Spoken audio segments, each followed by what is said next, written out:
Hello there. My name is Murray. I'm accompanied by my co-host Corey. We are the Real Guys, and this is the Real Show with two ears. We are coming to you today on a very wonderful 17th of February, and this will be coming out to your ears and around about Saturday and the 19th kind of time.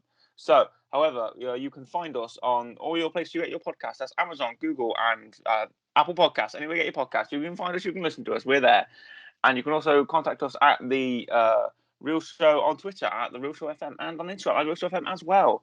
However, I'm accompanied by my co-host Corey, as always. How are you doing today, Corey? I'm doing very well, thank you.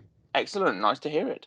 And our topic of discussion today is a recent series which we've both watched. Very recent Correct. series. Correct. We always seem to come back to this eventually, and we're coming back to it's Disney Plus, and it's the Book of Boba Fett, the newest live-action Star Wars series. Yeah, which, like you said, we always come back to Star Wars. I wonder why. Yeah, are you excited, Corey? Yes and no. I feel like we're gonna have some agreeing opinions and Agreeing maybe opinions and maybe differing some opinions. differing opinions as well. Right. Well, before we get started, can I ask you a question? What is your question? Okay. You can ask me if I know who Boba Fett is. Well, no, I imagine you do know who Boba Fett is. I do know who Boba Fett is. I mean, we watched the holiday special together. You'd know who Boba Fett is after Yeah, that. exactly. Right. And obviously, you've seen Return of the Jedi. I've seen Return of the Jedi. You know yep. the fate of the fate of Boba Fett. I was about to say the fate of Boba Fett. You know the fate of Boba Fett. The fate of Boba Fett. Do you not? Yes, I know all about. I can't speak. It's your fault. No, I'm passing it on to you. I know all about the pit. Excellent. The Sarlacc pit. The pit of Carcoon. He's in there. Yes. He gets out. So it is indeed. We're gonna discuss about some of the episodes. This is a two-parter. It is. So because there's 7 episodes, we either do the first 4 or the first 5, or we do just all of it in varying levels for 2 weeks. What would you prefer? Well, to be fair, it's probably going to be one of the cases where we just kind of talk and then we see what happens in 40 minutes. Yeah, okay, fair enough. See how far we get. Well, let's get kicked off. What was your question, by the way? Oh, my question, in fact, was actually about the order of episodes, how we should do it. Oh, okay. It was about we can offer for our real rating, because I know we covered the real rating, Corey. Yes, that's a good point. Yes. Do we give it episode by episode, or do we give it as a whole? Ooh. Or do we not even give it? Do we not even give it a real rating this episode? Or do we give it a real rating next episode? That's what I was going to mention, because if we're finishing it off next week, technically, then next week should be right for real rating. But I kind of feel like we should be giving ratings for something in this episode. Okay. Well, what obviously, Bad Batch. Did we do episode? We didn't do episode for episode, did we? No, we just did it for the entire series, I think. Yeah, we did. So for the first episode, we gave the first episode a rating. Right. So we do this. So we give the first episode a rating here, and then the whole series next week. Yeah, go for it.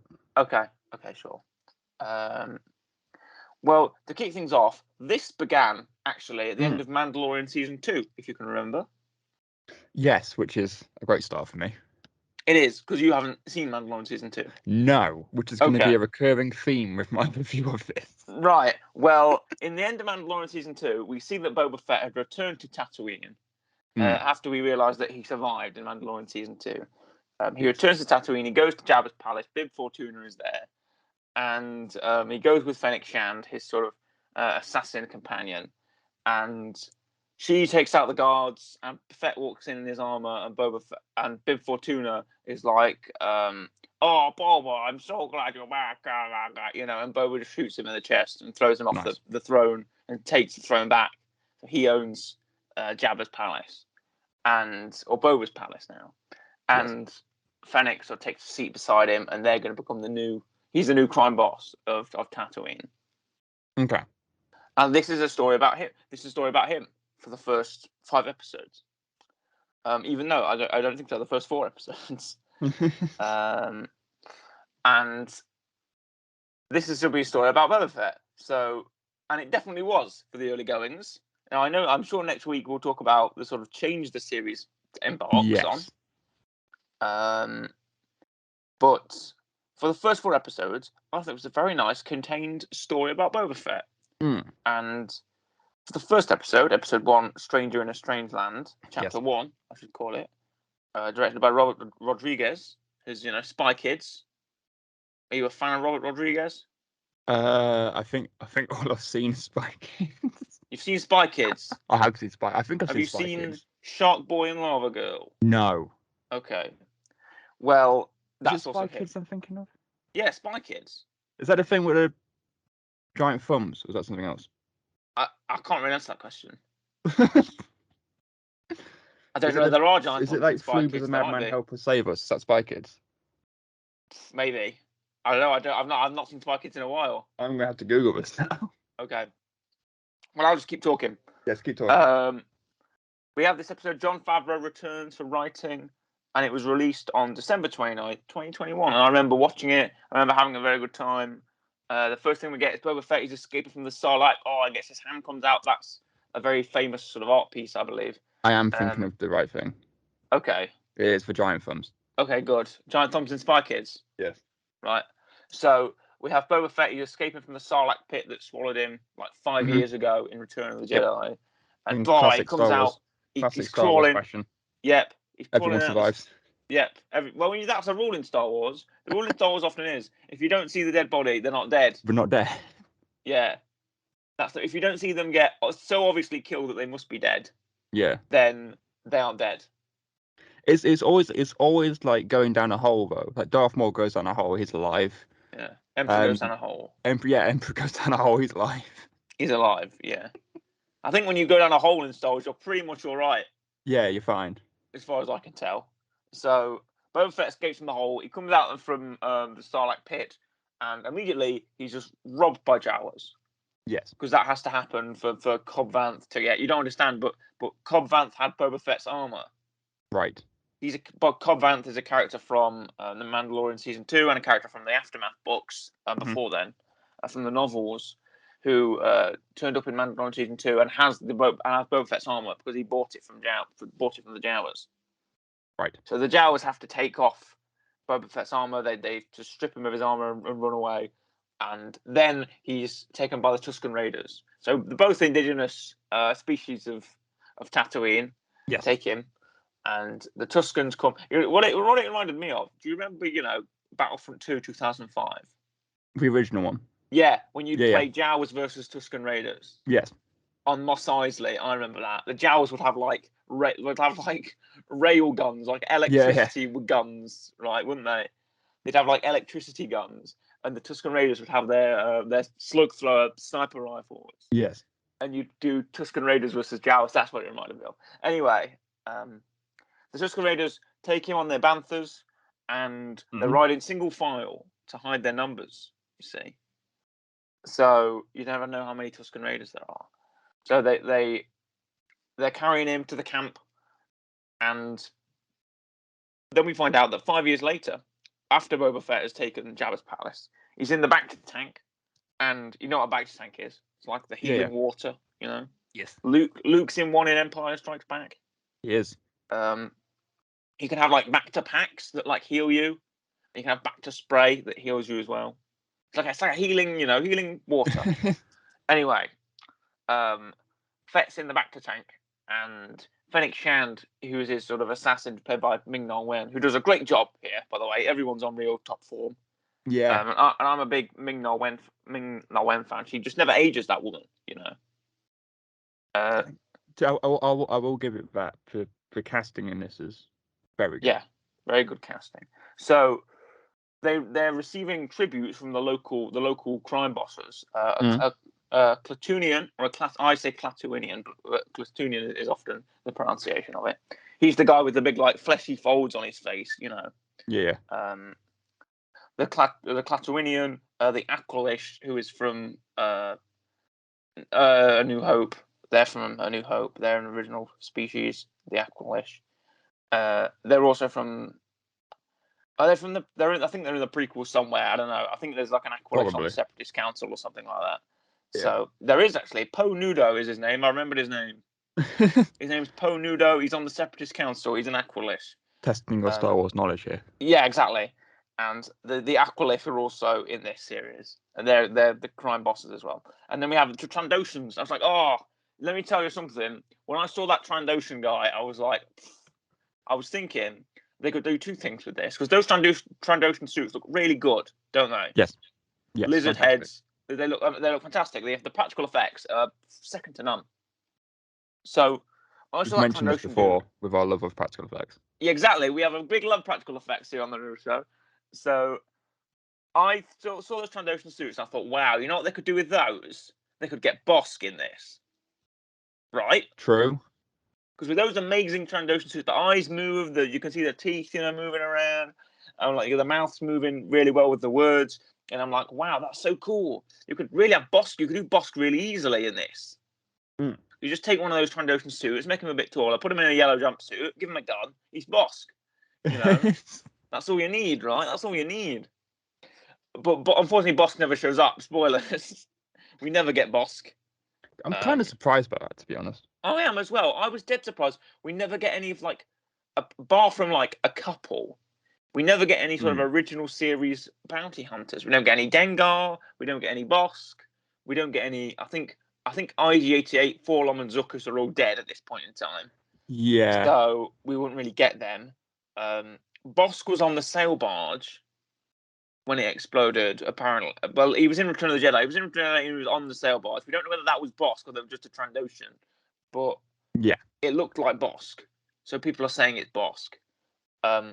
So we don't know whether Bosk survived like Bib Fortuna did. Because Bib Fortuna was on the sail barge as well. But he managed to survive. that makes Because sense. in Legends, in the old canon, before Disney, bought Lucasfilm and they established canon or whatever, in Legends, Bib Fortuna did survive because there was an extra skiff at the back of the sail barge, an escape skiff, which Bib Fortuna took to escape. And then obviously Boba Fett came out the Sarlacc, but Boba Fett came out the Sarlacc with Dengar's help. Obviously, Dengar's nowhere to be seen here. No, he's not. So anyway, that's a little slice of history about that. But yeah, we don't get any Bosk in this. We don't get any Dengar, which is a bit of a shame. But obviously, there's only so many recognizable people you can throw in. Well, that's the thing. It's like a big soup, and Yeah. too many cooks do spoil the broth. So throwing Dengar and throwing Bosk. Anyway, continuing on, we have two Gamorrean guards. He's given these two Gamorrean guards who worked for Jabba. But they refuse to sort of give up. So like, we'll serve the new crime boss, which is Boba. Then he goes into town. Yes. And he meets Gossa Whip, and she's played by Jennifer Beals, and she is a Twi'lek. So even though she doesn't have an accent, normally Twi'leks have French accents, which is established. Apart from Bib Fortuna, who doesn't have a French accent. But he's probably been on Tatooine so long that he doesn't. Or there was the major domo of the mayor who doesn't have a French accent, but he was educated on Coruscant, so he doesn't have one. Another discussive whip. But the two people, the yellow, I say the yellow one, the yellow and green Twi'leks who work for Garsa Whip do have French accents. So is there a reason why they have French accents? It's Star Wars. People have British accents. People have American accents. Someone's an Australian. It's just regions of the galaxy, I guess. And people from Ryloth, Twi'leks from Ryloth, have French accents. Or Hera. Hera did have a French accent when she was on Ryloth, and then she probably grew out of it because in Rebels she doesn't have a French accent. She has an American one. Fair enough. Anyway, outside the sanctuary, which is like a cantina in Mos Espa. Obviously, Mos Espa looks much different than it does in Attack of the Clones. In Attack of the Clones, they go to Anakin and Padme go to Mos Espa, and it looks much different. It looks much more like just a Tatooine light, basically, like a Mos Eisley light, just like big hangars and big sandy buildings. But here it's like Mos Espa's like this big sprawling city in a crater with huge canyon walls and like plateaus around the top and a massive spire building, you know, all like that, you know. Mm. Yeah, it looks like it was based off. I found this out later after the series, but it was actually based off concept art for Mos Espa that Episode 2 didn't use. Oh, okay. So it's highly logical that the place in Episode 2 where Anakin and Padme go is Mos Espa, but it's just like one of the bits at the top, and we don't see the bit in the canyon. We don't see the bit in the crater. We don't see that section. So, That makes but sense. it's nice that Star Wars loves doing that. Star Wars does. loves taking a bit of old concept art that no one used, 20 years ago, however long, 15 years ago, and making it useful for today, which is something that Star Wars does all the time. But we have somebody in the sanctuary. Someone's there, aren't they? Correct. Max Rebo's there. Max Rebo is there. Max Rebo, the famous blue elephant. Yes. The famous Ortolonian. I don't know. I think he's a Ortolian, whatever he is. He's a blue elephant, right? Yes, that's what I called as just blue elephant. Blue elephant, and he plays the keyboard. Yes, he's on exactly. He's tickling the ivories. He's on the keyboard, and he's accompanied by a Biff, who people are saying is Fingering Dan. You know who Fingering Dan is? Is that his name? Yeah, that's his name, Fingering Dan. He's the head instrument musician, I should call him. I was about to say he's the head instrument player. No, he's the head musician of Fingering Dan and the Modal Nodes, which is the Mos Eisley Cantina band, which is the Chalmers Cantina band. You know. Oh, okay. I thought Max Rebo had his own band. Yeah, Max Rebo did have his own band. So what Max happened Rebo to them? had the Max Rebo band. What happened to them? They all died on the sail barge. Oh. They all died on the sail barge. But everyone knows that Max Rebo will always survive. Max Rebo always makes it out, which is, I think, is true in Legends as well. Oh, okay. That Max Rebo does survive. But yeah, Max Rebo is he survives that. I don't know why people are just attached to this guy. Max Rebo is what in Return of the Jedi for like 5 minutes. Yeah. And even though this is Star Wars as a whole. I don't know why I'm surprised. This is Star Wars as a whole, because what happens in Star Wars very often is that people will be in there for 5 minutes, and then we'll get like so much lore, so much explanation around this one guy who's in there for 5 minutes. Yeah. Around Max Rebo, who I can tell you if you want it. Would you like some information about Max Rebo, perhaps? Oh, have you got some facts? Yeah, sure. Facts Rebo. You did not just say that. Yeah. Some facts, Rebo. Do you want some facts, Rebo? There's some facts Rebo. Okay, facts, Rebo. I was right. Facts, Rebo. Max Rebo is an Autolan. Okay. From the planet Auto, and he's a jizz whaler. Right. You heard me right. He is a jizz whaler. You know what a jizz whaler is? Is that the name for people who play that instrument? Yes, it's a name for a style of music. It's like jazz. Oh, okay. So he's a famous jizz whaler. He plays the Red Ball Jet organ, which is his keyboard probably. Yeah. And he's head of the Max Rebo band. And who would have thought it, considering the band is his name? Yeah, and the band's named after him. So he's a part of the Max Rebo band. And the Max Rebo band contains... Shall I read off some band members, perhaps? Go for it. Okay. The Max Rebo band is... It's a 12-piece band. Headed up by Max Rebo. Yeah. It was originally called in Legends Eva Orbis and his Galactic Jizz Whalers. Who's Eva Orbis? I think he's the guy that owned the band before him. Oh, okay. Before Max Rebo. Right. And they performed such hits as Lapty Neck and Jedi Rocks. Great. Right. So we have some members of the band. We have obviously Max Rebo. He's on the organ. We've got Cy Snootles. Cy Snootles is one of the singers. Okay. We've got Droopy McCool. And yes, that's his real name. We've got backing singers, Ristal Sant, Griata Jedawanian, Great. and Lin Mi. Huh. And we have also some Fellow musicians, we have this is a name and a half, right? We have Rapot Wanalatoni Tiv Tolleltong. Do you know him? Funny enough, I did not. Okay, and then we have Barquin Dan as well. Yep. And we have my favourite member, Joe Yowza. Joe Yowza. Joe Yowza. And if you don't know, Joe Yowza is actually a Yuzum, which is actually referenced in the Book of Boba Fett. Because when they captured the Majordomo of the mayor, and they're keeping him in the palace, Boba Fett says to Fennec Shand, "Oh, are you interrogating him?" And Fennec Shand is like, "Yeah, he's singing like a Yuzum."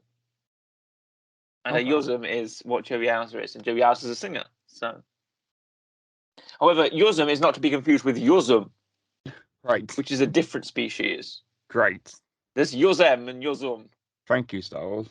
Joe Yowza is a Yuzem, which is like a kind of like a fuzzy bug kind of thing, right? Like a bug man with a big nose, and a big mouth. And a Yuzum is like a Bigfoot type, right. Big hairy monkey type alien with big claws and big paws. Don't confuse them. Yes. So anyway, away from the Fax Rebo, yes. away from Max Rebo, he's in this. He is. And he's given time. He's given a mention. You see him in the background, and he's there. He's playing his jet ball, red ball organ. He's tickling the ivories, singing away.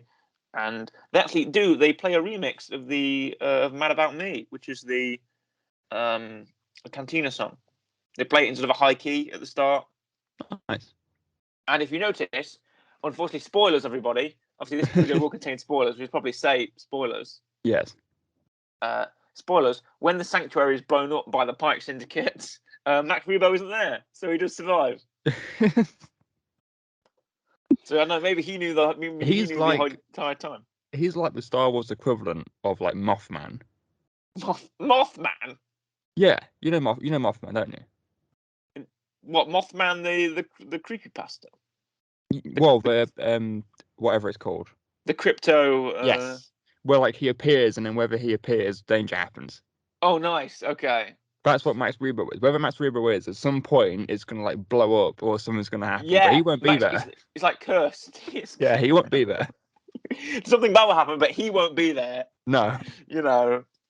So yeah, the cryptozoological creature Mothman is basically Max Rebo. So even Max Rebo is a blue elephant. So we have Max Rebo he always survives. He always comes back around. Can't wait for him to appear in like the Obi-Wan series or something. Oh yeah, because that's on Tatooine as well. Yeah, it'd be nice. It'd be nice to see Max Rebo in that. They've got the puppet. They've got the model. So put him in everything. Yeah, exactly. Why not? Even if you're not on Tatooine, you're just working there now. So we have obviously great. I don't know why we spent 10 minutes talking about Max Rebo, but he's a highlight of the show. Obviously. He is a real highlight.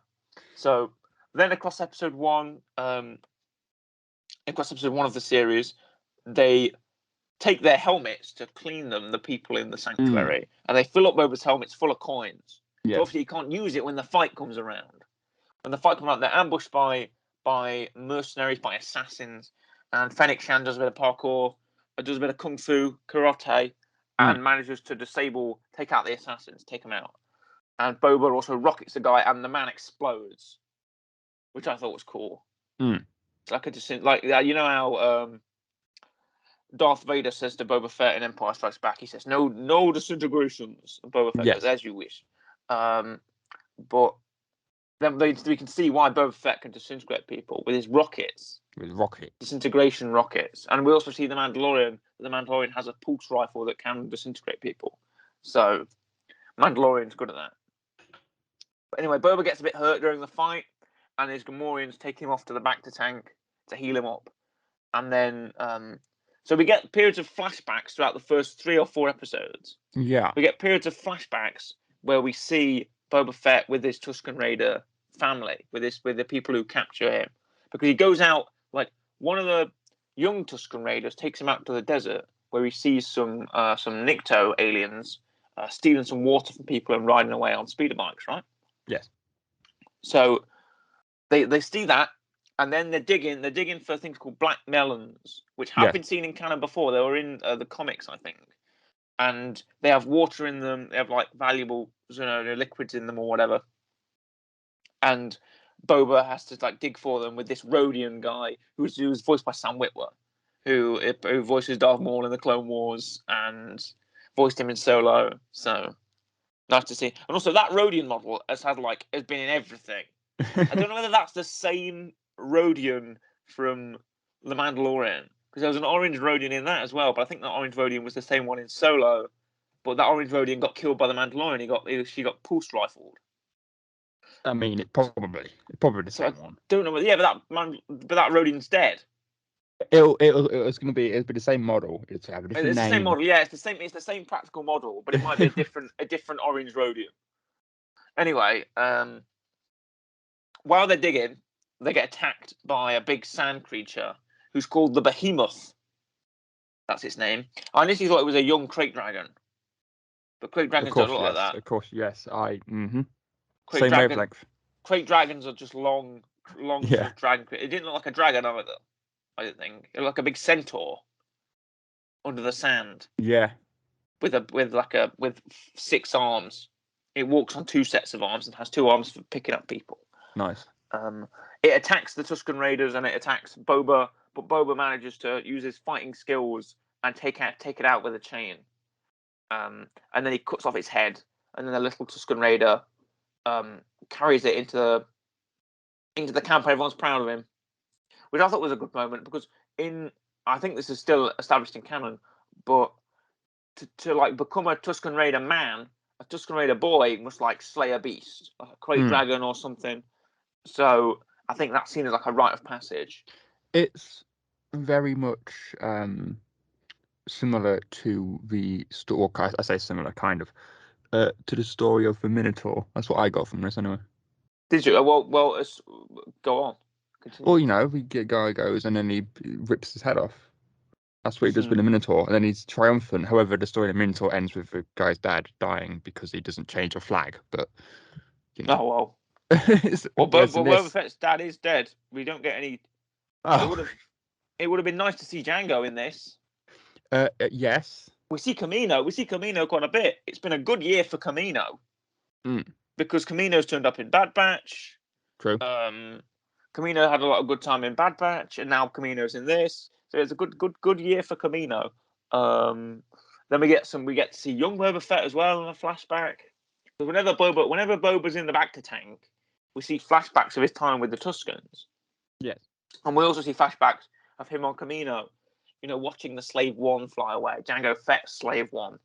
And Tipoca City, which is the capital of Camino, the sort of city above the water, above the waves, because Camino's a water planet. Anyway, we see that Boba Fett has saved the Tusken child and defeated the creature, and then we see the tribe's chief, the tribal chief, give him a black melon, give him some water, and he's accepted. He's accepted into the tribe. Now, episode 2. Yes. We'll just give a bit of a. So we spent a lot of time in episode 1.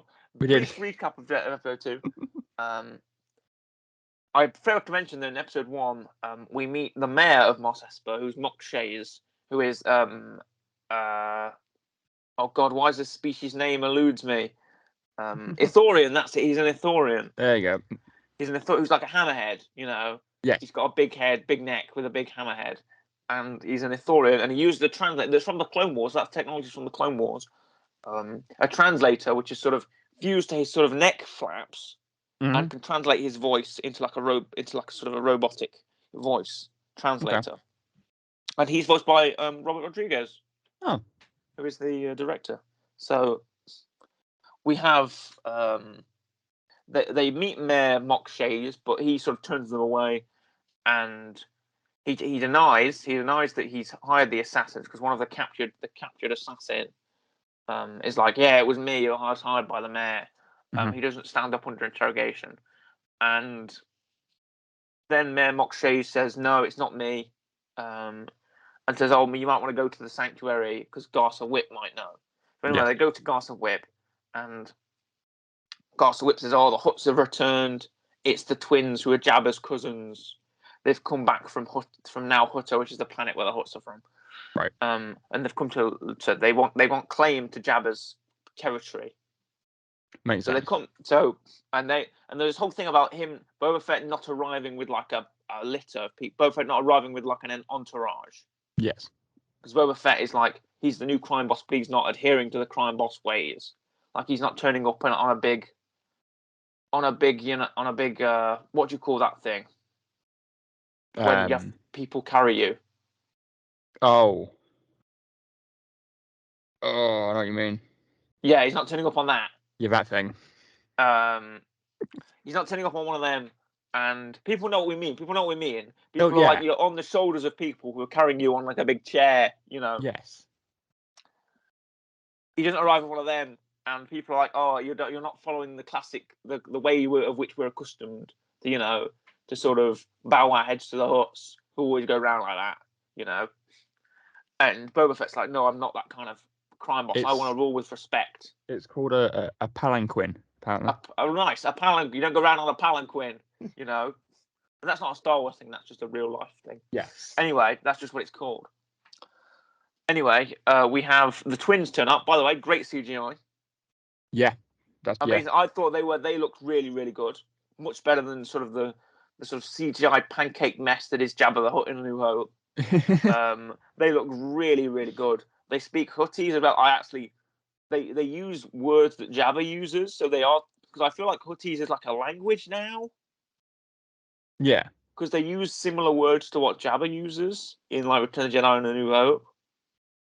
So it seems like Huttese is more of a tangible language now. It seems like it's getting to that point. Yeah.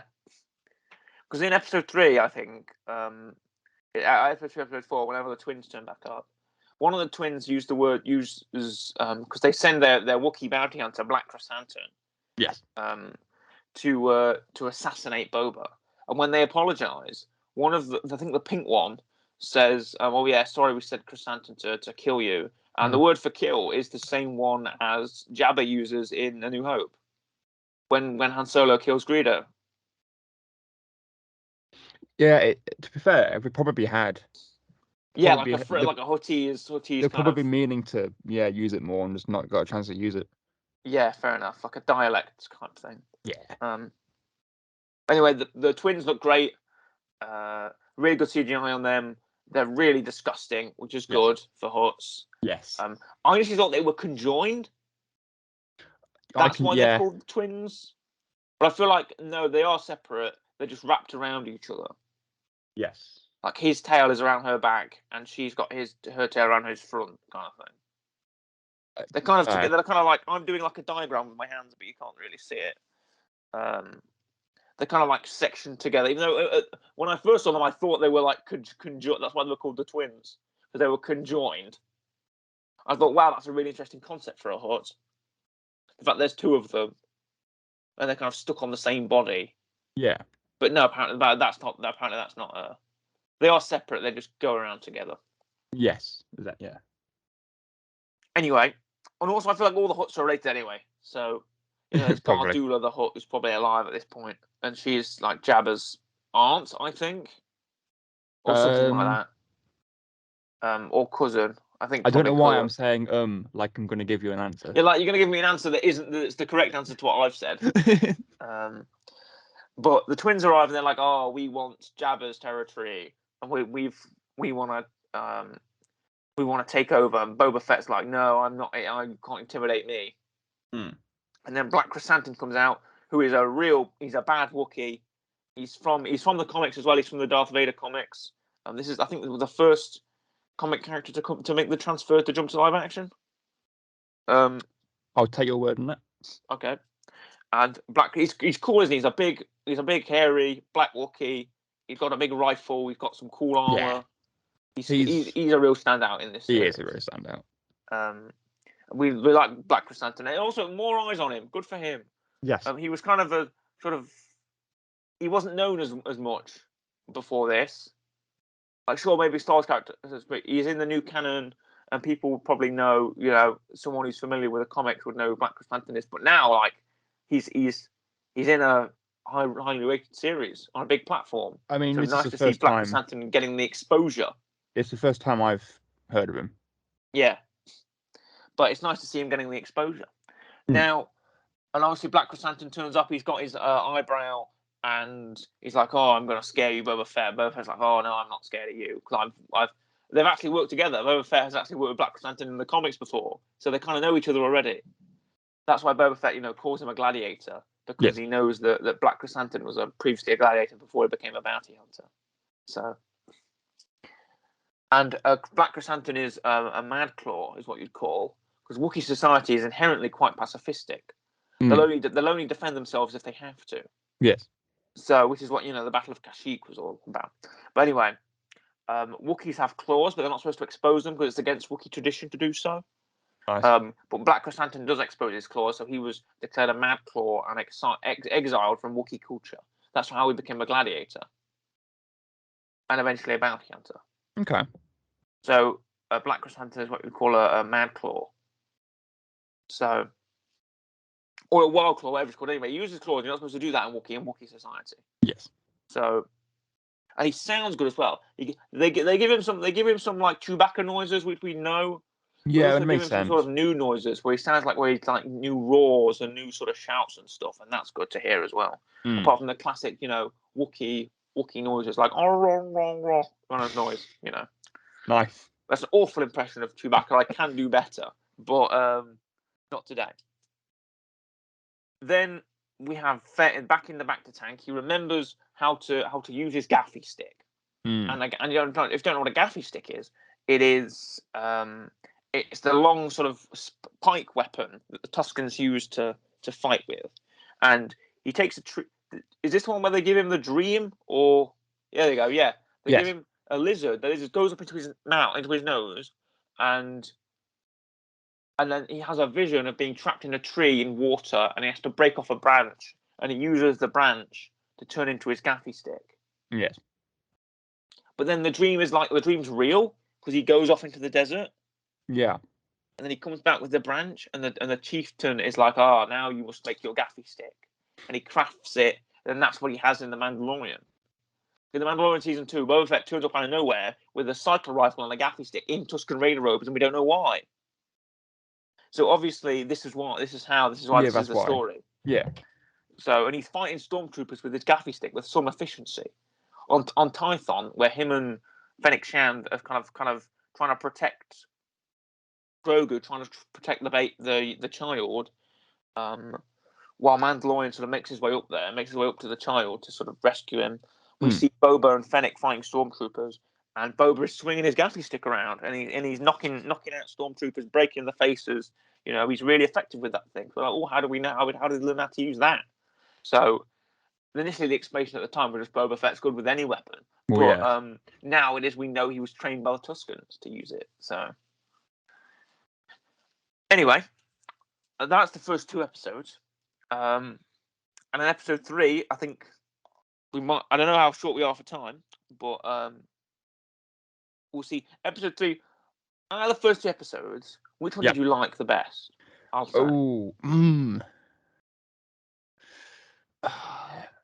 I didn't. First or second? First or second? Oh, I quite like the third one. Okay. Parts of the third one I liked. I didn't like all the third episode. Yeah. I mean, the start's a bit where we get this water guy, this water baron, who comes and says, water is rare on Tatooine. You must stop all these pesky kids from stealing my water. And then we're met by one of the oddest additions to the series, which are the mods, which is they're like a gang of cyborg teenagers who go around on mopeds, Star Wars speeder bike mopeds. Yeah. And even the girl has like that thing where you have loads of rear view mirrors on the front of your moped. Do you know about what I'm talking about? I know what you mean. Has loads of mirrors on the front of a moped. She has that. I'm like, oh. Even though she's probably my favorite one. The guy, I don't know if I might. The guy with the eye, I don't know if I like him. But the girl with the arm is cool. Anyway, I like her vest. Anyway, they're stealing his water, so Boba Fett heads down there, and Boba Fett is like, you must stop doing this, but the gang's like, no, we're doing it because we're kind of strike back at the man, because the man's charging us too much for his water. And Fett's like, oh, I agree with them. You know, they can work for me instead of, you know, going off and nicking stuff. So then is this what way does the training that was in the last episode, right? Yeah, I think so. They do a train job, and Boba Fett and his Tuskens in this flashback stop the train which was being ran by the Pike Syndicate, which is a crime syndicate that was in the Clone Wars and Solo Star Wars story as well. The Pikes initially turned up in the Clone Wars. And it's nice to see them in live action. Their alien faces don't really translate very well to live action. But there's parts of them which I like. Their armor still looks very good, very Clone Wars-ish. I don't think they use the Pike Syndicate sort of blasters, because the Pike Syndicate have Pikes have 4 fingers, I think, and they use these sort of very long, sort of curved blasters, but I don't think they have in this series. But anyway, Fett goes to the boss of the Pikes on Tatooine, and the Pike boss says, "Oh, we can't pay the Tuskens. We're paying these Nikto speeder bikers. We can't pay you." And then Boba Fett's like, "Oh, I'll take care of that for you," you know, because he feels like the Pikes are they're peddling spice, which is this, which is like a raw drug, which is used to make drugs, but also to make medicine and stuff like that. But people, it's very valuable. Is the thing. Spice is very valuable, especially since the collapse of most criminal industry, especially on Tatooine. That makes sense. So yeah, and then his dream's interrupted when Chrysanthemum bursts in. He rips open the back to tank and starts having fisticuffs with Boba Fett. And it was cool to see Boba hold his own, try and use his gadgets, but Chrysanthemum's too strong. He's beating him up. And then everybody has to pile on Chrysanthemum. Chrysanthemum's a threat. Everybody has to pile up on him. The Gamorreans try and take him down. They go rolling down the stairs. The mods try and attack Chrysanthemum. Chrysanthemum's batting him away, and they're shooting him and stuff like that. One guy makes a horrible decision. They just walk up to Chrysanthemum with a gun. Yeah. And not use the gun at range. Yeah. No idea why. Yeah, no, that's a bit of a weird choice there. Yeah. Fennec Shand finally gets the upper hand. She uses her knife, hits they've backed Chrysanthemum into the throne room, and she uses the knife. She throws it to the button and hits the trapdoor, and then Chrysanthemum falls into the Rancor pit. Which has no Rancor in it, not yet, at least. Yes. Falls into the Rancor pit, and that's him. They've captured him. So, and then the twins turn back up again the next day. Yes. And say, yeah, sorry, we sent Santa to kill you. We're sorry about that. We're leaving. We're now. Thanks for coming, the twins. I guess here's your hot dog and your handshake. Oh yeah. No idea why they turned up for 2 episodes and weren't the actual villains. You know why? It's probably because at some point they're going to appear again, and it's just now you know who we are. Oh, maybe. The Obi-Wan series. Possibly, yeah. Get more Hutts in that. Jabba's alive at that point in time. They're on Tatooine. Get the twins in there. Anyway.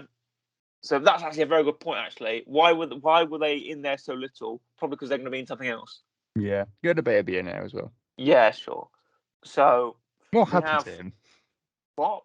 The baby Hutt. I can't remember the name in Clone Wars. Rotter. Yes. Well. There's a thing about that. Well, I should probably mention. But I won't mention it yet. But what we have for the twins are they turn up and say, yeah, we're leaving. We're going back to Nal Hutta. So we don't want any conflict on Tatooine. Nobody cares about it anymore now that Jabba's dead. So here you go. Here's a Rancor. And they give him a Rancor, but they give him the best gift of all, Danny Trejo. Yes. Danny Trejo is there. He turns up for one scene. Yeah. Never, not in the rest of the series. Never again. It's Danny Trejo. He's the Rancor keeper. Yes. And he's like, oh, the Rancor. There is a bond between you and your Rancor. You must imprint on him, and the Rancor will love you. And El Diablo, that's what Danny Trejo. And Boba Fett is like, I will train the Rancor. I will learn to ride it. And Danny Trejo's like, right, I can teach you. So that's a nice future for them to have. Yes. But then he releases Chrysanthemum as well, lets Chrysanthemum go, and he goes and Fett and Shan go into Mos Espa and to question the mayor, because the twins say that the mayor is the one who's like causing all this. Yeah. Who's the territory's been promised to? It's all him. So they go to the mayor's office, but he's not there, and they have to chase down the major domo in his car. I mean, in his speeder, in his land speeder, and In his car. in his car. He gets away in his Buick, and Don't diss the Buick, man. the Buick. Imagine if he'd gotten into a Buick. If he'd gone into a black Buick and drove away. It'd be Star Wars. It'd still be Star Wars. Yeah. And all the mods have to chase them down on their mopeds in the slowest chase I've ever seen in my life. They're going at like 2 miles an hour through city streets. It's like what it reminded me of. You know when you were a kid, yes. and you had like a push bicycle. Yes. And when you were going fast on your push bicycle, you'd think you were going fast, but really you were going like under a mile an hour, like 30 feet, like not very fast. Yeah. But you'd think you were going really fast, but you weren't. It was like that. Yeah, pretty much. Or like when you're on your push bike as a child and you imagine you're chasing someone, but you think you're going really fast and you're not going fast at all. It was like that. I just said that. But yeah, you did. Anyway, they chase down the major domo and they capture him. He does that classic car chase thing where you swerve and you can't make it around the corner. So you hit into like a fruit basket or a fruit cart.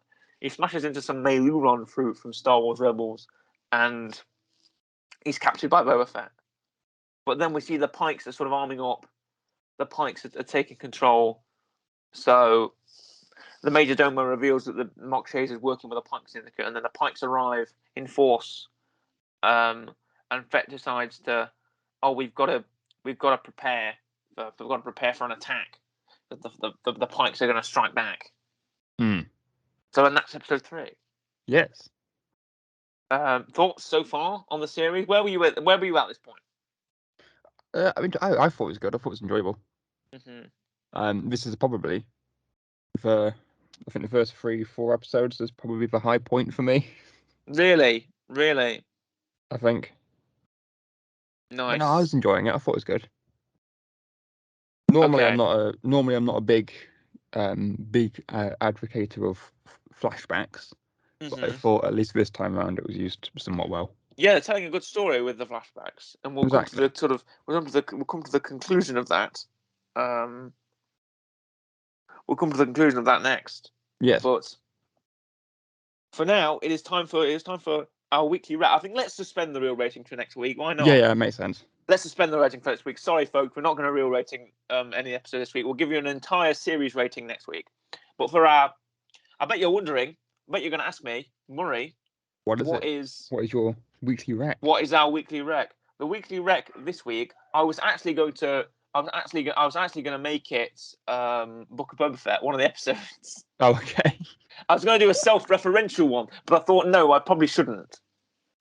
So, Mom, if you're wondering, is it connected to the Book of Boba Fett at all? Are you going to ask me, is it connected to the Book of Boba Fett? Well, I was going to ask you, is it connected to Star Wars? It is. It's connected to Star Wars and the Book of Boba Fett. It is.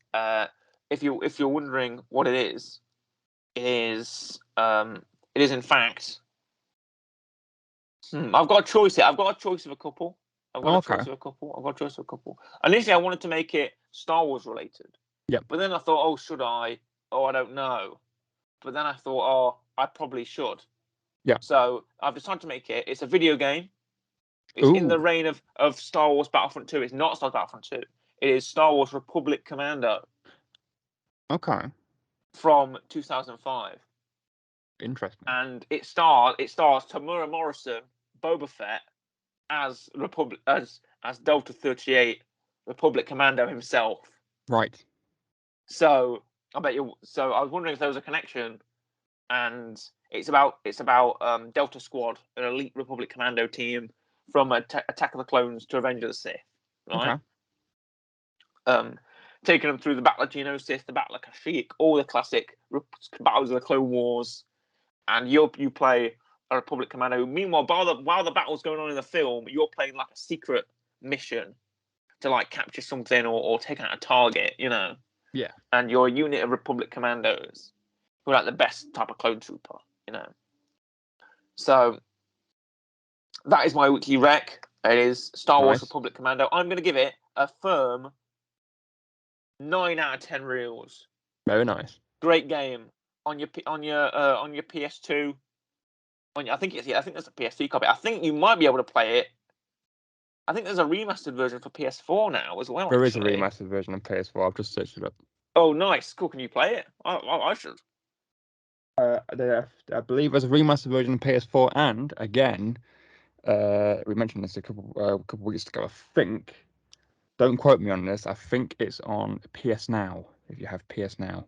Okay, if you have PS Now, play Republic Commando because it's amazing. There is a lot of Star Wars games on PS Now, and I think that might be one of them. Okay, cool. Well, Republic Commando, one of the best Star Wars games out there. So that is my weekly rec. Star Wars Republic Commando. Also, there's some great books as well. There's sort of accompany the game, which is a weird companion piece for a video game, a book. But there's some great books as well, which sort of tell some extra stories, tell some extra missions of Delta Squad. So, which is the squad you play in Republic Commando. That's my weekly rec. It is Star Wars Republic Commando. Go out and play it. Great game. And it is getting a solid 9 out of 10 reels. So, but that's today. We'll come at you next week with part 2 of our Book of Boba Fett review. Yes. So for now, it's a goodbye from me, goodbye, and a goodbye from Corey. Goodbye. Hello there. My name is Maria with my co-host Corey, and we are The Real Guys, and this is The Real Show with 2 E's. We are coming at you today on the very wonderful 24th of February. It is a Thursday. You'll be hearing this on a Saturday on the 26th, which is very exciting indeed. As always, I'm accompanied by my co-host Corey. How are you doing today, Corey? I'm doing very well, thank you. Excellent. And we're coming at you here on the radio and on YouTube, or wherever you get your podcasts, at Google, Apple, Spotify, Amazon Podcasts, anywhere you get your podcasts, we're there. You can listen to us. And also, something else that we're doing is we're doing a little part 2, if you're right. Good. Sorry, I was drinking water. Okay, cool. I'll drink water as well. You say what is the part 2 on? Well, if you listened to last week's, you would know. If you didn't listen to last week's, go back and listen to last week's. This is a part 2. Go back and listen to last week's. Then a part 2 of the Book of Boba Fett. Yes, indeed. It is our part 2 of our Book of Boba Fett coverage. Which we're only slightly late. The first episode only came out on the 29th of December. Yeah. We're only slightly late by a month and a bit. Hey, but it only finished like a couple of weeks ago. Yeah, true. So I don't know. Are we late or are we early?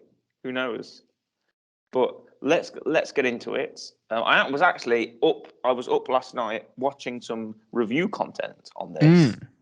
I went to YouTube and I thought I'll watch some reviews by popular, commentary YouTubers, reviewer YouTubers, to see what I could discern of this series. Okay. But at first, I was going to ask you. We covered the first 3 episodes. We did. Last week. Yes. We're now going to cover the next 4. I think I should probably know how many episodes there are. 5. Yeah, 4. 4? Excellent. I'm amazing. We should cover the next 4 episodes. So shall I let you take it away with your thoughts on the next episode? Episode 4? Yes. Episode 4. Let me confront Wikipedia on this as well. Okay, right. Well, I was always told that you shouldn't confront Wikipedia on something. I would trust in the plot synopsis. Right, you could trust the plot synopsis. I could have gone to IMDb for this as well, but maybe you could have. Maybe you could have gone to your memory for this. If you had remembered what had happened in episode 4. Listen, it came out in like January 2019. That's a long time ago. Okay, well, give us a little. We'll talk about some details if they come up, but give us a bit of a. Chapter 4, The Gathering Storm. You're narrating a novel now. Apparently so. Right. This is the audiobook version of the real show. The audio version of the Book of Boba Fett. Read to you by Corey and Marie. The audio book of Boba Fett is what it says. Yeah, okay. The audio book of Boba Fett. Oh, that's great. That is. We should do that. We should write I was I'm sure. considering that, you know, for a What, long writing time. it? No. I was considering for a long time making, because, you know, we have this platform which is afforded to us, Corey. Yeah. I was thinking for a long time of making like some kind of audio drama or some kind of original audio series that would I be have. fun to produce. Mm-hmm. Fun You fact. have? Yeah. Oh, for what? We had to make. We did a radio show in college, and everyone had different roles, and I was on the audio drama team. Oh, right. What did you do? What was the audio drama about? We made like a World War II themed audio Oh, drama wow. I was where thinking of doing more like a sci-fi, but okay. these people were like in a house, and it was like a war, and they were like watching TV and stuff, and then it ended with them getting nuked and they died. Oh dear, awful. Yeah. That's not very uplifting audio drama, is it? No, it was great. Oh, It was fantastic. right. Well, We could do audiobook content. yeah, I'm sure I'd love to do audiobook content. That'd be great. I think maybe we should perhaps not do one every one every week. Maybe do No. like once a month, perhaps. Yeah. Would be better for us. I think. Well, it depends how long they are. Also That's depends true. how long the writing process takes. You know, there's a lot of factors. Also That's a good editing and point. stuff like that. Maybe once every That's a good 2 point. months. I don't know. Depends how long the process takes. Once Or every what we end up doing. four monthly. That's Yeah, we've now upped the time from once a month to once every 2 months. Anyway, back to Book of Boba Fett. Yes. Continue. I've kind of committed to this bit now, so I've got to do it. Mm. In the back to tank, which if you didn't watch last week's video, go watch it. The back to You're gonna be tank very is the thing that goes confused. in. Also, if you haven't seen the Exactly. Book of Boba Fett, go and watch Oh it. yeah, that would also be helpful. That's also an obvious sort of thing, isn't it? Yes. Back tank, for people who don't know, is the thing he goes in and he goes back and relives all his memories. Yeah, the back to tank is a healing substance. It's a healing liquid. You go in the Bacta, and it heals you, and it's healing Boba Fett of his wounds from the Sarlacc pit. Yes. And it also allows him to sort of relive his memories. I mean, that's a sort of plot device thing. That's kind of the main thing. Yeah. I'm sure going in the Bacta tank doesn't really make you go back in time, but I guess it sort of gives you sort of a property to sort of retain memories, I guess. I assume it's probably just because he's got a lot of time just sitting there doing nothing. He just exactly. Yeah. He's thinking back to that time where he rescued Fennec Shand in the desert at Tatooine.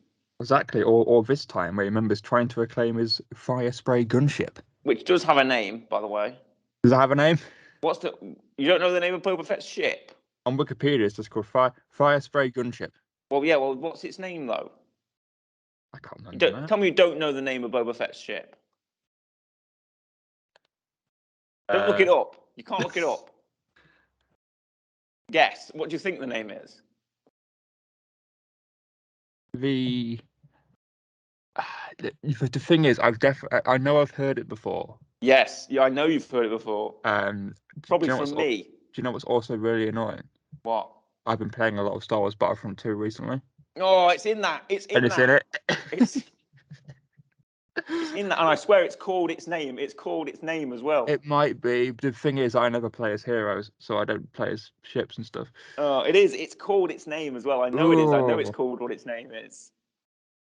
Would you like a clue? It's not. Oh God, what would it be called? What would a Star Wars name for this ship be called? Well, the class of ship. I can easily tell you the class because it tells you the class. The class is a Fire Spray 31 patrol and attack craft.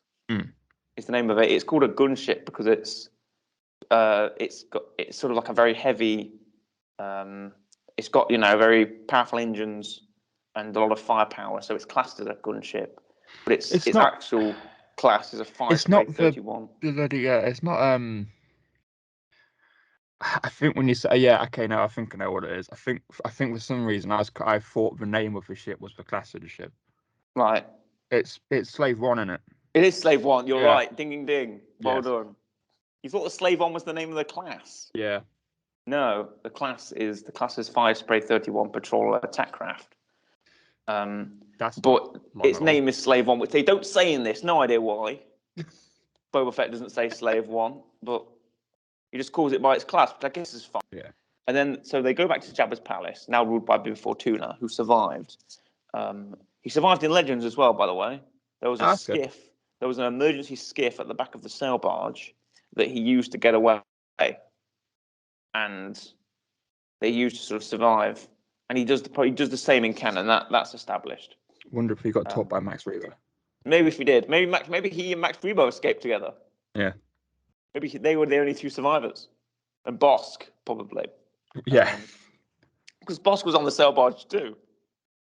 So Bosk, Bib Fortuna, and Max Rebo. That's a show I want to see. Escaping the sail barge and going back to Tatooine and going their separate ways. That's what I want to see.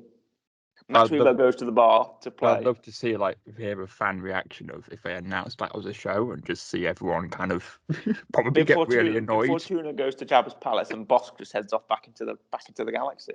Yeah.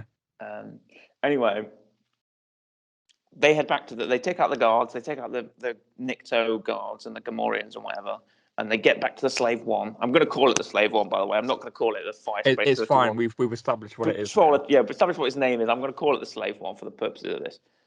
They go back to the Slave One. They get in it, and Fett is having trouble taking off. So they have to do like a wave defense game where Fennec Shand is behind cover, and you have to snipe people as they come through the door, which I thought was quite fun. People are coming through, and she's like, pew, pew, pew, shooting them in the face. And he blows up a gonk droid. This gets it's like a fuel tanker, right? It's like a fuel. You know, in the movie when they shoot the oil tanker and it explodes. Obviously, that's not what happens in real life. Thanks, Mythbusters. But she shoots. It's black. Well, blasters are like energy, so I imagine it would set it off. Yeah. So she shoots it, pew, and it explodes. And Boba Fett manages to get control of his ship and fly them out of there, right? And now they've got the means to go wherever they want. So the first thing they do is they go to the Speedbiker gang and they just murder them. Yeah. Which I thought was probably one of the best scenes in the entire show. Because it proves that Boba Fett's out for blood, and I like that. That he is a bounty hunter after all. Yeah, bounty hunter after all, exactly. And he's one of the most ruthless bounty hunters in the galaxy. So he knows who he's after, he finds them, and he just guns them all down. In a scene that is it's perfect. The music, you see Slave One in the background. It's got the blaster. The Slave One blaster sounds great. I love the rat-tat-tat of the Slave One blasters. And it's just cutting through these speeder bikes like butter, and I love that as well. You just see the fire and the smoke and the streaks of the blasters everywhere. Oh, it's great. And you see Boba looking really pissed. That's fun as well. Anyway, after they've sorted that area, right, they've sorted them out good and proper. They fly to the Sarlacc pit to get his armor back. Yes. Now, obviously, Boba doesn't know that his armor's been jacked by Jawas. He doesn't know his armor's been jacked by Jawas, so he goes to the Sarlacc thinking it's in there, right? So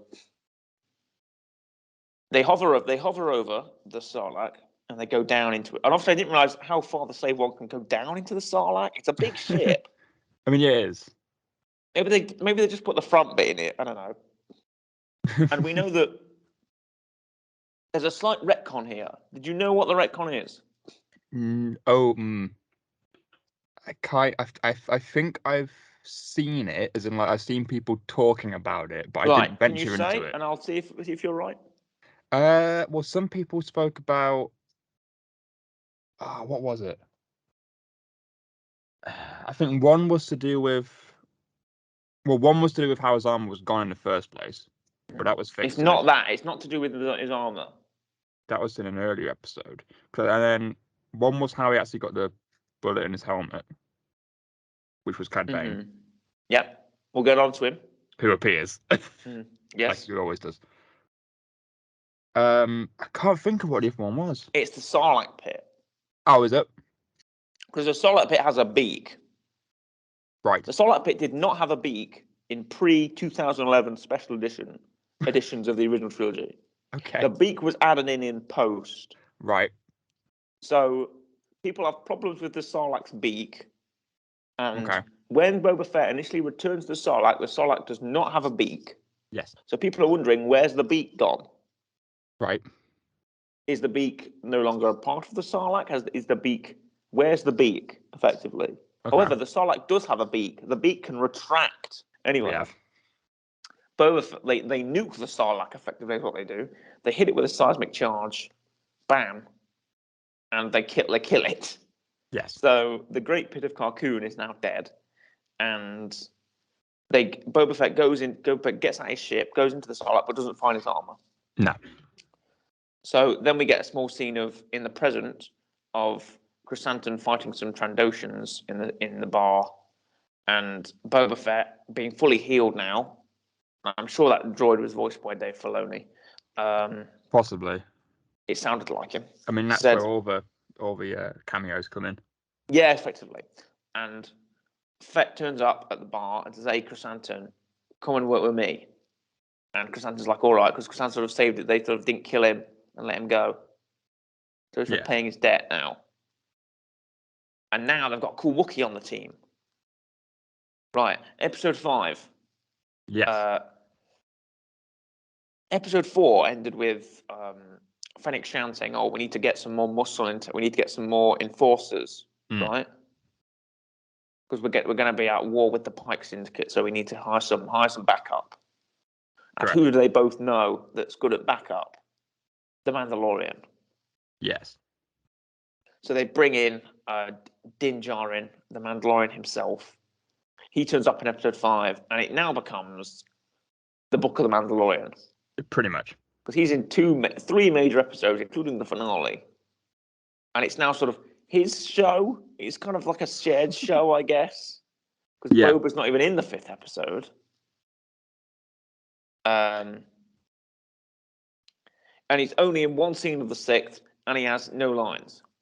Yes. But hey, I saw one good point by someone on the internet that people asked for the old Boba Fett back, and they got him. Doesn't speak, barely there.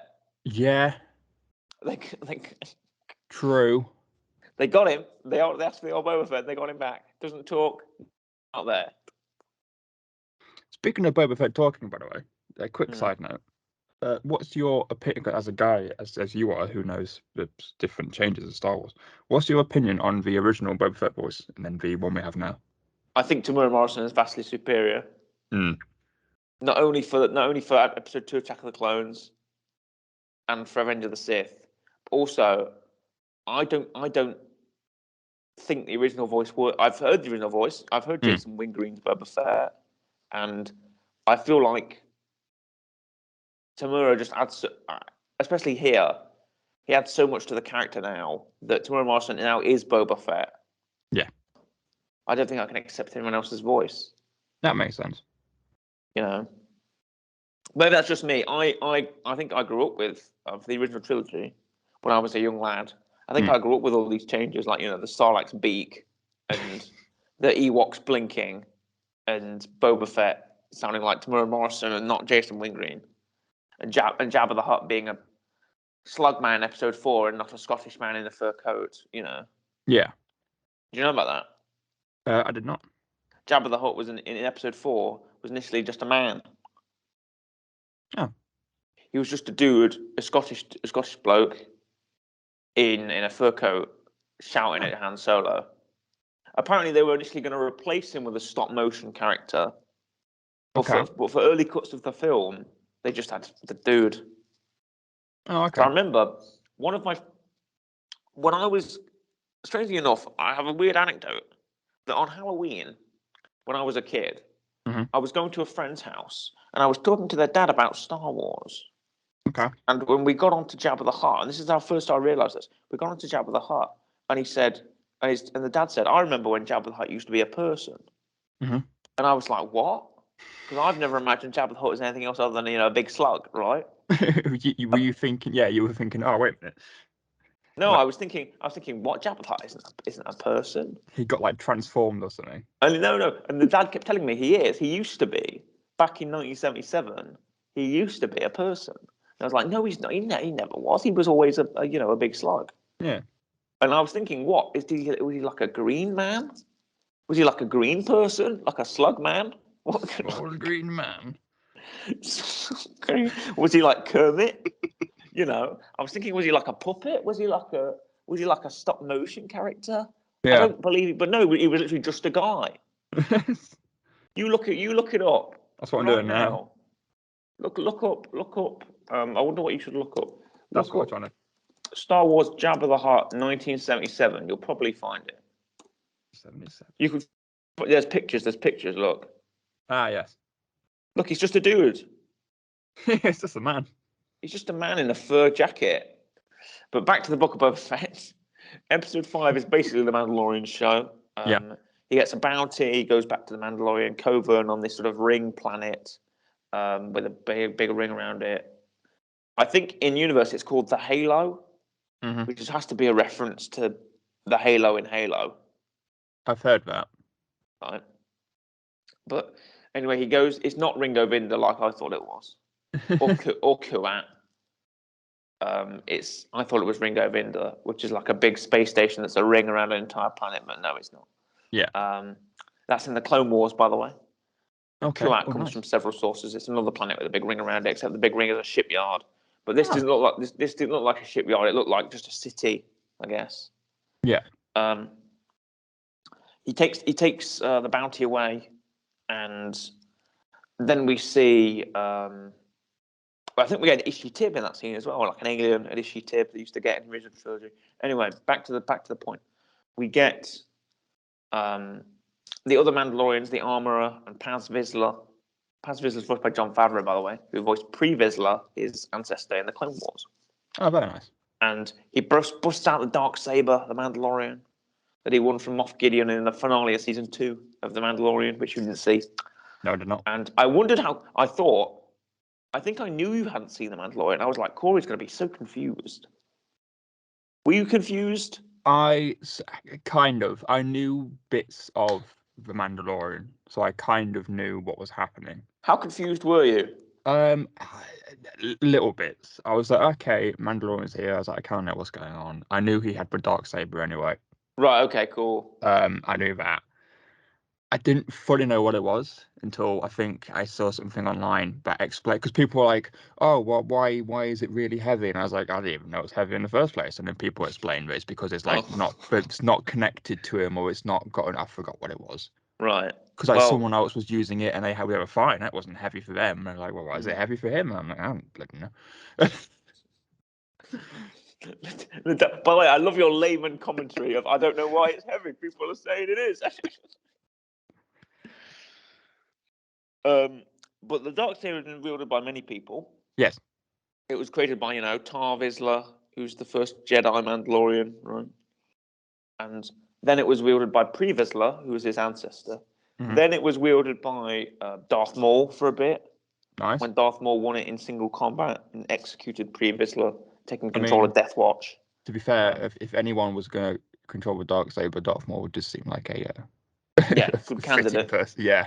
Then it was, I don't know what happened to it afterwards. I think Darth Maul sort of had it with him when he went back to Malachor or something like that, and the Sith planet. And then it was taken by, I think, Ezra, and then Sabine had it for a bit. Sabine Wren in Star Wars Rebels had the Darksaber. Then she gave it to Bo-Katan. Now that's the thing that's hung up on in this show.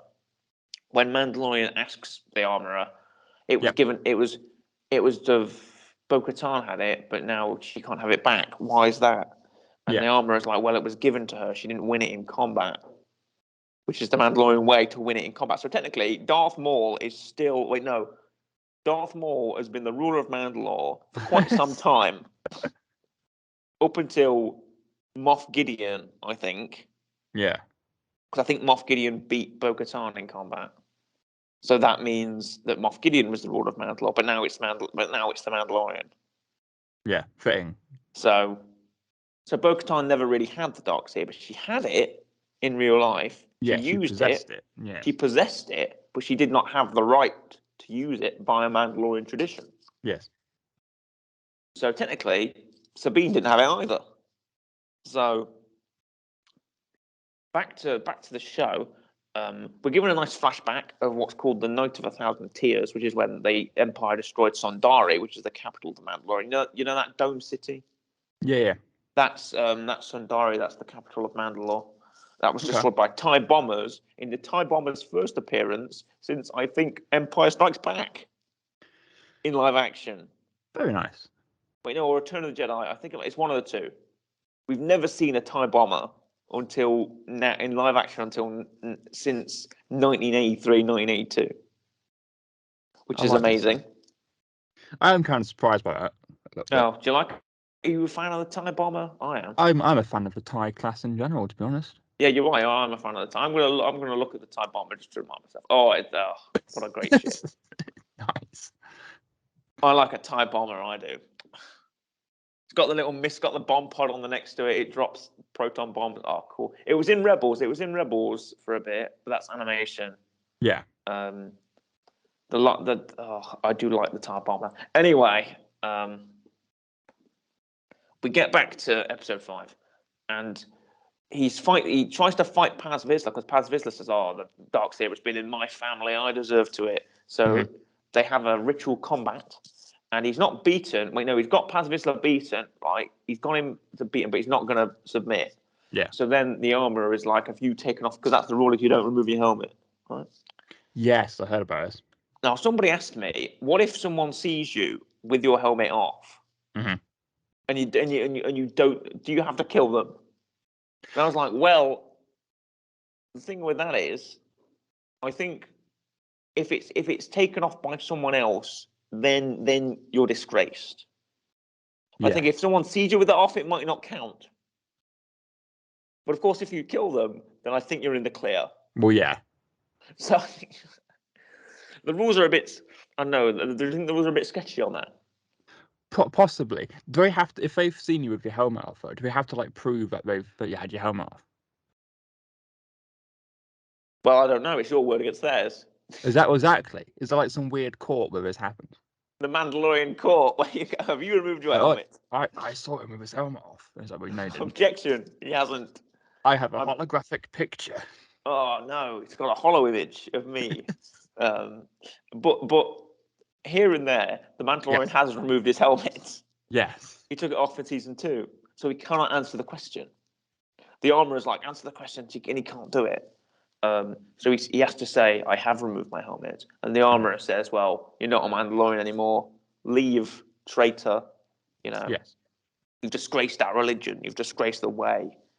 Which, even though we know this is all crap, because Bo-Katan says in season 2, and I believe Bo-Katan on this, that the order of Mandalorian warriors that the Mandalorian is a part of is effectively a cult.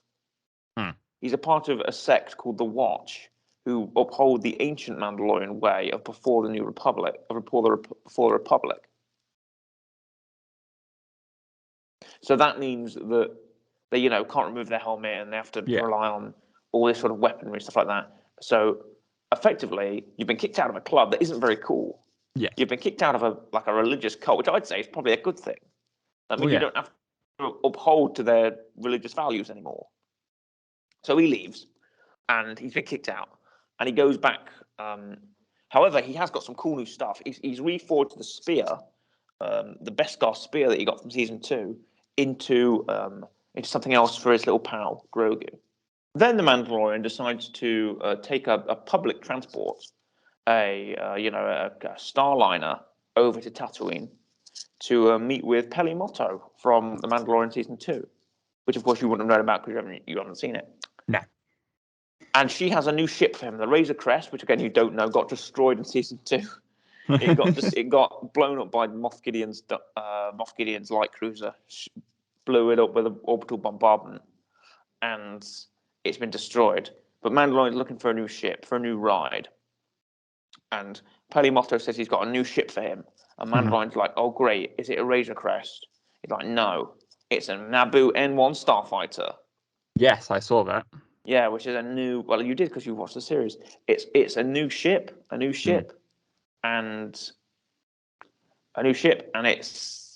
looks pretty cool. I like they refit it. They give it sort of a big outboard motor, big outboard engine, bigger guns, and a new engine, a new sublight engine that's going to basically give you hyperspace speed, but in a sublight capacity.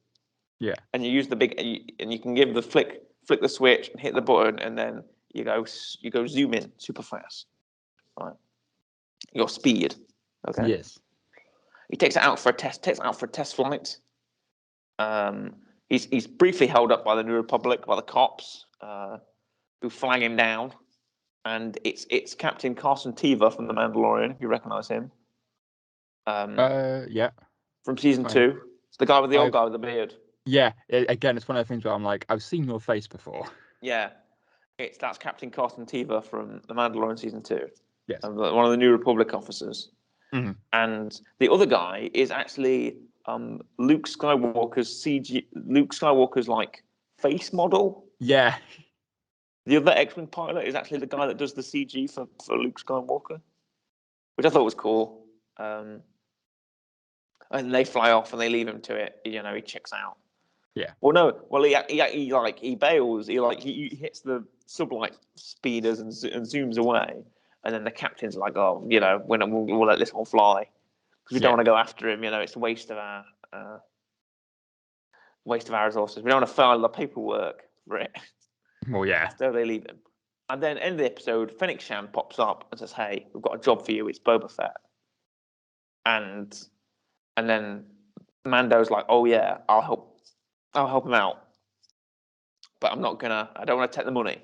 He says, "It's on the house this time, the job," which I thought was cool because you know they're like Mandalorians together. So we actually do see them fighting the Pikes in episode 7 as like a Mandalorian duo, which is always great to see. Now, chapter 7. Yes. Chapter 7 with chapter 6. Chapter 6, From the Desert Comes a Stranger, directed by Dave Filoni. Also, I'd like to mention that chapter 5 was directed by Bryce Dallas Howard, who is Ron Howard's daughter and a great director as well and a great actress. So, and she did very well. This was one of my favorite episodes. I really like the Mandalorian sort of centric episode. Okay. Even though I was, where's Boba Fett in my Boba Fett show? Oh yeah. I was asking that. Chapter 6, we catch up with Cobb Vanth, who's Timothy Oliphant, who's the mayor of Freetown, which is what it's called in the Aftermath novels. And now this is a bit where Rotter the Hook comes back, right? Yes. They have Rotter at Freetown. They have a Hutlet, right? Which is highly implied, but they don't say it's Rotter, but it's highly implied that it is Rotter. I mean, and they're sort of keeping him away to do like a power play on Tatooine to like sort of use the Hutlet to have like people to like be loyal to them. Yeah, it's this whole thing in the books. It's this whole thing in the books. I can't think of any other Hutlets. Yeah, obviously, it's not played on in this show because that would be a massive bag of can of worms that the show isn't going to open, right? Yeah, it's a huge bag they're not going to risk opening. Anyway, for chapter 6, we have the Cobb Vanth. He's intercepting some pike smugglers, some pike spice runners. Now, spice is like a very powerful drug that's used for like medicine and stuff like that, and it's very profitable. So you see that Cobb Vanth's a very fast gunslinger. He draws his gun, pow, pow, pow. He guns down all these pikes, right? And he lets one pike get away. Like tell the others that you can't come to Freetown. It's off business. It's closed. And the pike goes away. Anyway, back with the Mandalorian. He flies to a forest planet, which is apparently it's Agent Kloss from Rise of Skywalker. Okay. Have you seen Rise of Skywalker, right? I've seen all the 3 films, the recent ones. Okay, good. Agent Kloss is sort of the very sort of indoor type planet, the sort of forest cavern planet, mountains that we see at the start where the Resistance is based. We see this sort of Luke trained Leia on Agent Kloss. That's why I sort of came back there. So it's said that this is supposed to be the same planet, right? Okay. It's also now the site where Luke made his first ever Jedi temple, because that's what that building's supposed to be, right? Yeah.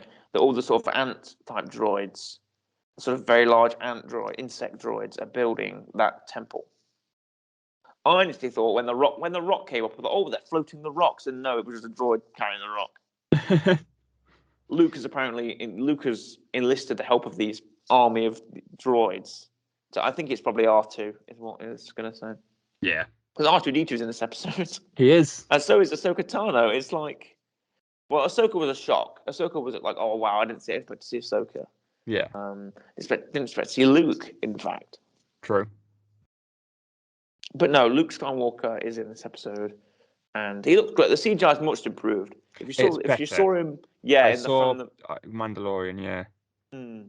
it wasn't great.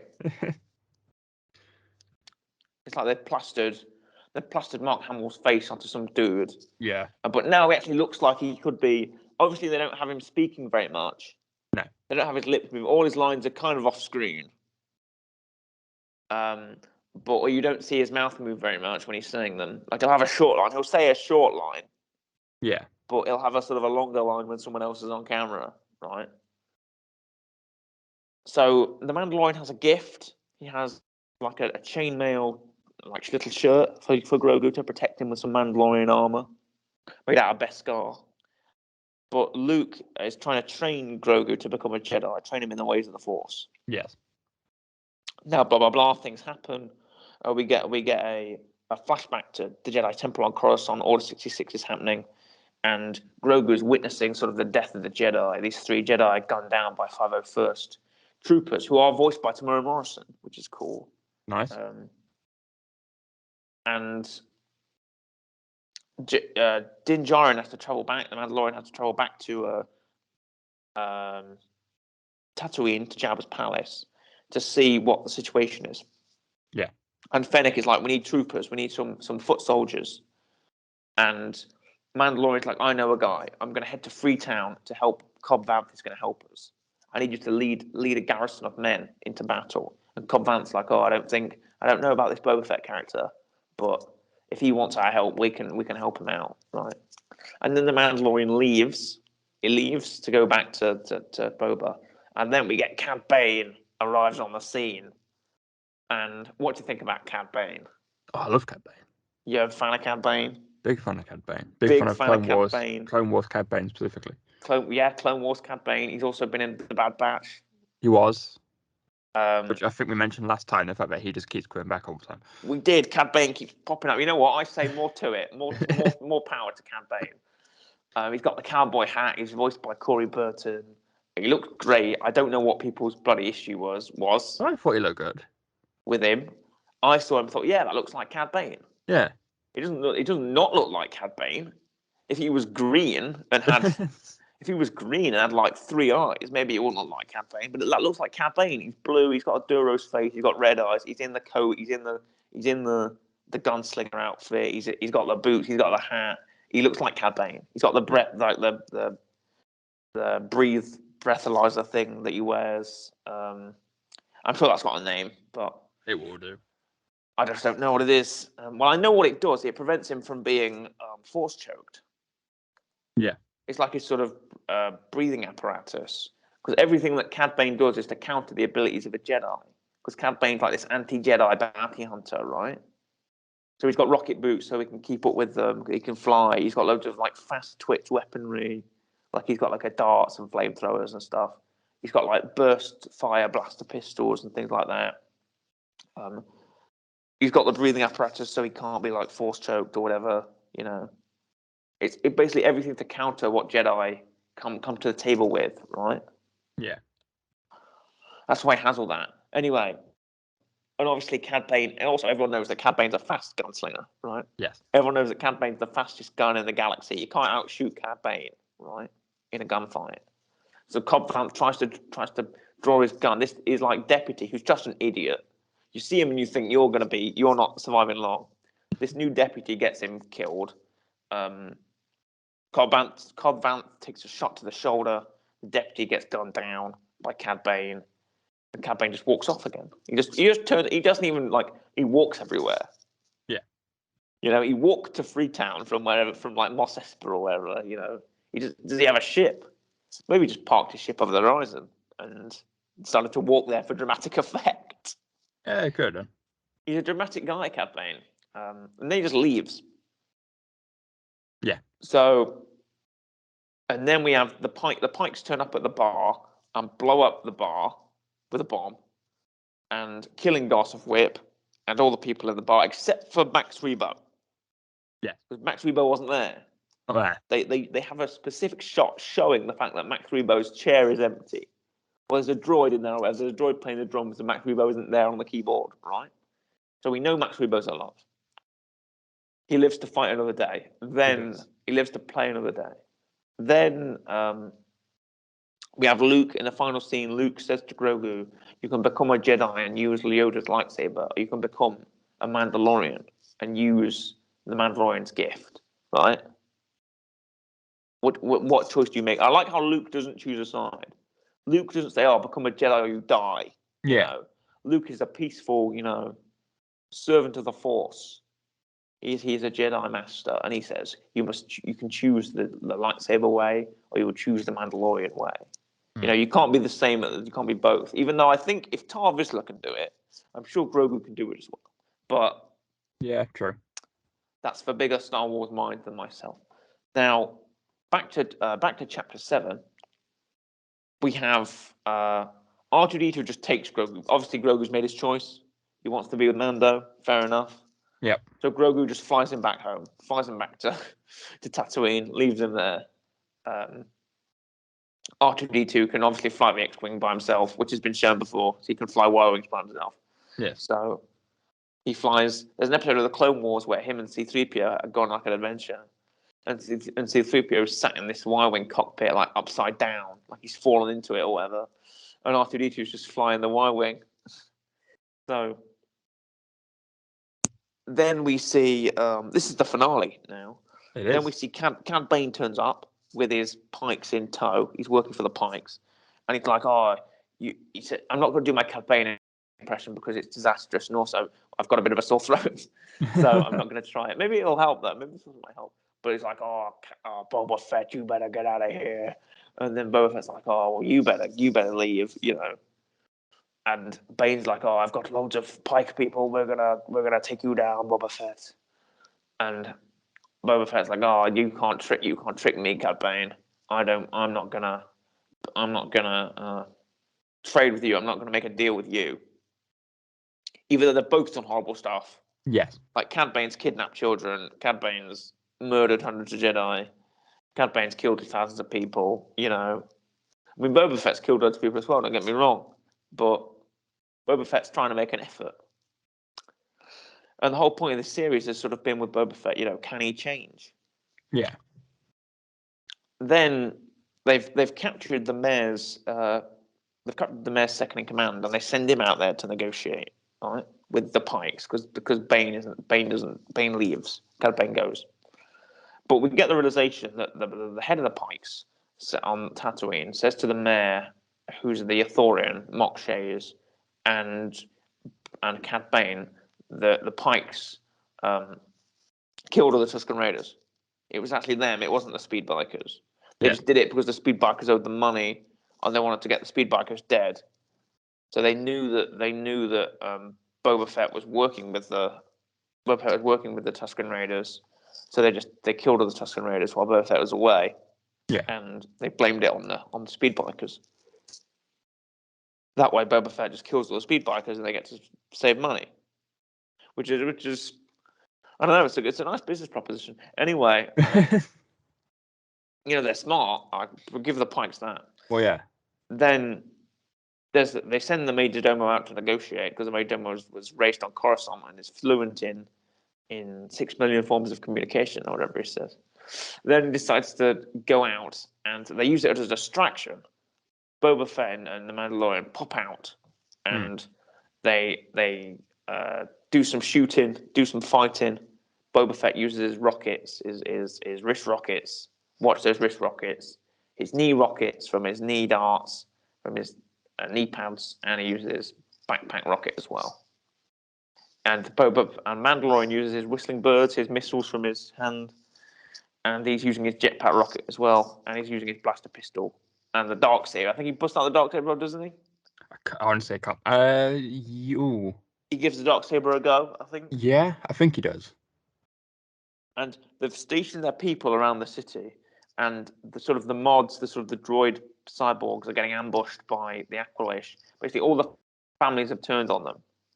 The Trandoshans are attacking Chrysanthemum, and the Klatooinians kill the Gamorrean guards, which is never brought up. The Gamorrean guards gave their life for Boba Fett, fell off that cliff, and they get no thanks for it. Justice for the Gamorrean guards. Anyway, we have Chrysanthemum fights off the Trandoshans and makes his way back to where they're holding out in the sort of the ruins of the bar. And anyway, the Cad Bane's murder of Cobb Vanth has brought people of Freetown to fight. So they turn up and in the speeder and help to gun down some of the Pike forces and send them running. But then the Pike send in their Scorpionic Annihilator droids. Did you recognise these? Kind of. These things do exist. They're from Legends. They're actually Revenge of the Sith concept art. Nice. They're Revenge of the Sith concepts for like a Super Droidica or something like that, right? Yeah. And they're called Scorpionic Annihilator droids because droidicas are often called destroyer droids. So these are Annihilator droids, and I think they were built in limited quantity because they were so dangerous, and they're like having like a weapon of mass destruction in like a droid, right? Yeah. So the Pikes dispatch these droids, 2 of them, and it takes about half an hour for the episode for the team to sort of they try everything. Shooting it doesn't work, stabbing it doesn't work.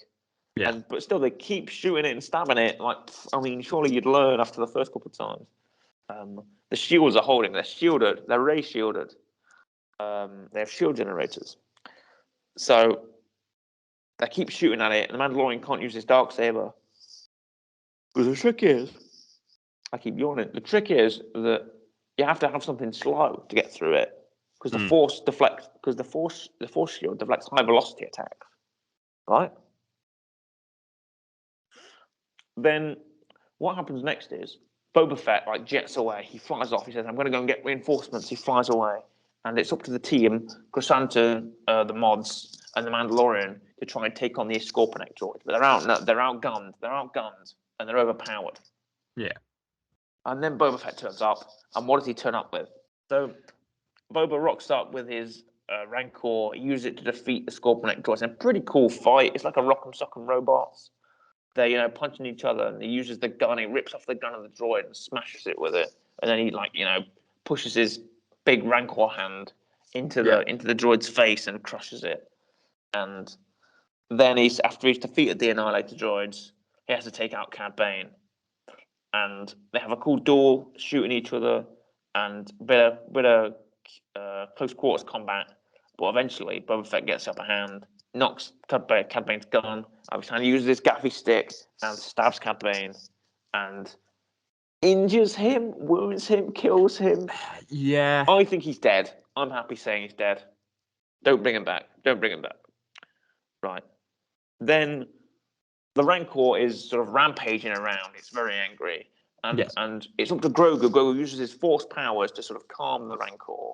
And then they end up going to sleep together, and that's very cute. Meanwhile, in Mos Eisley, Fennec Shan just kills everybody. He kills the boss of the Pikes. Mok Shay is the Trandoshan leader, the Aquilus leader, the Tatooinian leader, all of the crime leaders. Everyone's dead. He's killed them all. Therefore, sort of cementing Boba's control over the Tatooine, the sort of Tatooine industry, right? Yeah. Then Mos Espa is sort of grateful for the heroic actions of Boba Fett and saving all their lives. Then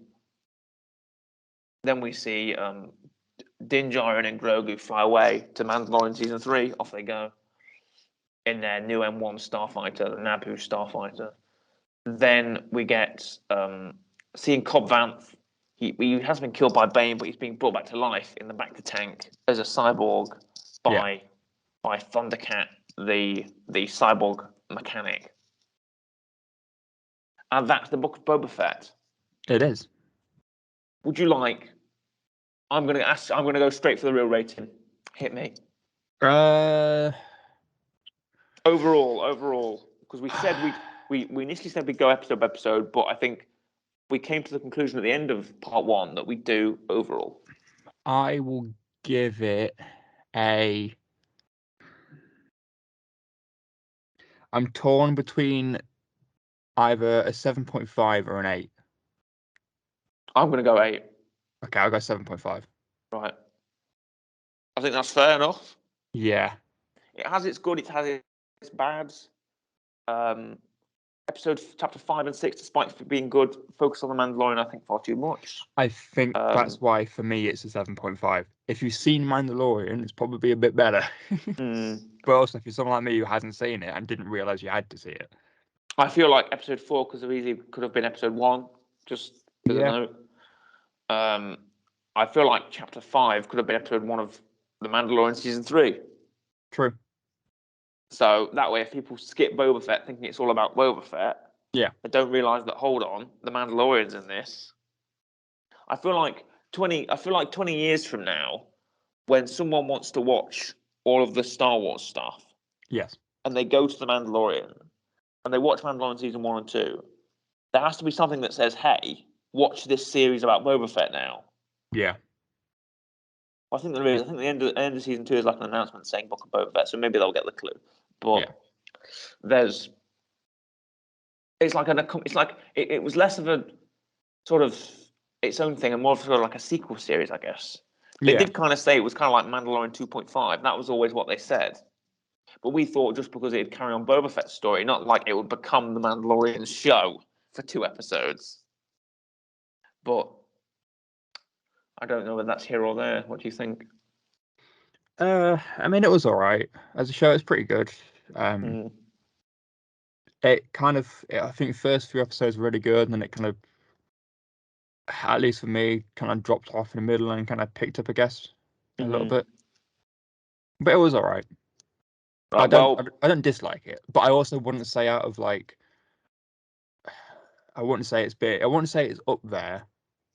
I think in terms of Star Wars content released by Disney, I think The Mandalorian probably still exceeds this. Yeah. Especially the first season. I don't think much can top The Mandalorian first season. I'm sorry. Maybe the second season of The Mandalorian. I don't know. And then sort of Book of Boba Fett. There's not many live action projects. I think by the end of this year, we'll have a much better picture. Because Obi-Wan Kenobi will have come out. Correct. And The Mandalorian season 3 will have come out as well. Correct. So by the end of the year, we'll get a much better picture as to what the Book of Boba Fett, how good the Book of Boba Fett was. Yeah. By seeing how those series go down as well, right? That makes sense. But those are our real ratings. And I believe it's your weekly rec, my friend. It is. Is it Star Wars related? So, yeah. So I was going to pick something else completely different. But I thought because we spent about 10 minutes talking about the remake or reboot or whatever you want to call it of Star Wars Battlefront 2. Yes. I'm probably now just going to recommend Star Wars Battlefront 2. Oh, what, the 2018, 2017? Yes, the new one. Not the original one, the new one. Oh, right, okay. The fancy new one. 2017. Here we go. Yes, and you can go play. What would you give it out of 10 reels? 8.5. Nice. It's fairly solid. It's fairly fun. Yeah, it's a sequel to 2015 Battlefront. Yeah, it's a very, very good third person shooter based in the Star Wars galaxy. I play it first person. Oh, you play it first person? Yeah, unless you can't play it. Like the heroes, you can't be first person. And the ships, you can't be first. Well, no, the ships you can be first person in, actually. Again, like I said, I don't fly the ships. You don't fly the ships. Well, I feel like we may have to do a separate episode on this because I play Battlefront 2 as well. So maybe we'll have to have a separate episode to talk about. And we've never really had a video game centric thing, have we? No, we've done video game films. That's the closest we've got. Oh, maybe we should. Maybe we'll expand. But thank you for your weekly rec. You're welcome. Go out and play. If you've got an PS4, PC, Xbox One, go out and play Star Wars Battlefront 2. There you go. And it's a particularly long episode, but we hope you've enjoyed it. And it's a goodbye from me, goodbye, and a goodbye from Corey. Goodbye.